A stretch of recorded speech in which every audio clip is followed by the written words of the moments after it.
mismo mo padayag mahigala sa iyang mga opinyon pagsaway sa administrasyon basta pa mahigala ang kongreso gisaway pa nga matod pa niya kining kongreso mao ni ang crocodile farm.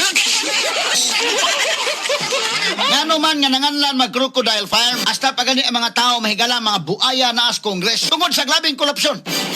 Mao ni ang angay mahigalang Korean sa mga congressmen unsaon nila nga mabalik ang ila mahigalang dungog nga di sila hinganlan nga crocodile farm. Kada mga congressmen mahigala nga mga kurakot nga dagko. Kas doon na pa mga congressmen nga mga contractors o doon na pa mga higalay mga flood control projects na pretendaghanan nila nga ila mahigalang gihimong bakalit sila ang buhi sa katawhan. Asa naman ang freedom of expression. Ug kining mga congressmen gawa sa freedom of expression kining mga congressmen kanunay gi-remind kini sa mga jurisprudence sa Supreme Court nga ikaw usa ka government elected employee inahanglan ka nga dili mag-onion skin.